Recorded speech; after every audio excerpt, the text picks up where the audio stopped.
මං ජීවිතේ පටන් ගන්නකොට මගේ වයස අවුරුදු 30යි. ජීවිතේ පටන් ගන්නකොට මට බිම්මංගලක් නැහැ. ජීවිතේ පටන් ගන්නකොට මට බැංකු පොතක් නැහැ. ජීවිතේ පටන් ගන්නකොට මට ෆුට් සයිකල් එකක් නැහැ. ජීවිතේ පටන් ගන්න යනකොට මට රස්සාවක් නැහැ. මට තිබ්බා කැතම කැත ගඳ ගහන ජීවිත කතාවක්. මිනිස්සු කුඩුකාරයා කිව්වා. මිනිස්සු තව එක ඒවා කිව්වා. මට නිමි හම්බුණා මං ජීවිතේ පටන් ගන්නට යනකොට. කොමගේ පුතා මේන පුතා මේ මං අතල්ලගෙන ඉන්නේ මේ අවුරුදු 17ක කොල්ලෙක්ගේ අම්මා කෙනෙක්. Come here, sit here. Come here. මේ මගේ පුතා මේ අවුරුදු මෙයා ඉස්කෝලේට පික් කරන්න යනකොට යාළුවෝ කියනවා අන්න අක්කා ආවා කියලා. Now your sister has come to pick you up, right? Okay, thank you very much. Right? I just want to show you. මං මෙයාට මගේ ජීවිත කතාව කිව්වා. මම මෙහෙම කෙනෙක් මට බය හිතුණා කියන්න ඇත්තටම. ඒ කියන්නේ දැන් ඔයා හිතන්න අවුරුදු 17ක ළමෙක් ඉඳද්දි මෙහෙම ලස්සනයි නම් අවුරුදු 17කට කලින් කොහොම ඉඳ ඇතිද කියලා. සිංහල කතාවක් තියෙනවා ගෑනු ළමෙක් දැක්කහම දෙපාරක් හැරිලා බලන්න හිතන ගෑනු ළමෙක් කියලා. මේක වෙනස් කරන්න වුණා 4 පාරක් බලන්න හිතන ලස්සන කෙනෙක් යා. මම එයාට කිව්වා මගේ ජීවිත කතාව. මට බයත් හිතුණා කියන්න. ඒ ඊටාම පිරිසිදු කාන්තාවක් ගෑනු ළමෙක්. එතකොට මං වගේ කිලුටු ජීවිතේ මේ කැත වැඩ කරපු එහෙම කෙනෙක් නෙවෙයි.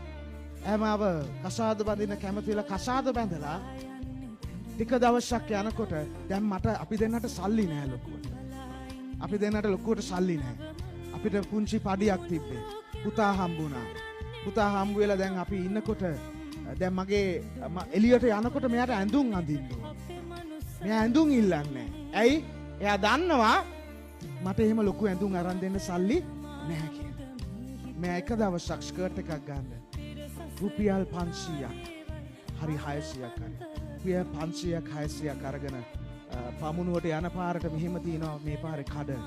ඒ රුපියල් 500 ස්කර්ට් එකක් ගන්න. මගේ යාළුවන්ගේ භාර්යාවරු ලුයි විටෝන් අඳිද්දි right මගේ යාළුවන්ගේ භාර්යාවරු ලුයි විටෝන් අඳිද්දි ජෝජෝ අර්මානි අඳිද්දි වික්ටෝරියා සීක්‍රට්ස් අඳිද්දි කෝටිපතියෝ මෙයාගේ පස්සේ ආවේ. කෝටිපතියෙක් බඳින්න පුළුවන්කම තියෙද්දි මං වගේ කිසිම වැඩකට නැති අවලංගු කාසියක් කසාද බැඳලා රුපියල් 500 සහයක් අඳිනකොට මං එදා තීරණය කරා උඹ කවදා හරි දවසක මං ඔබව මර්සිඩීස් බෙන්ස් එකේ යවනවා කියලා. මං එදා තීරණය කරා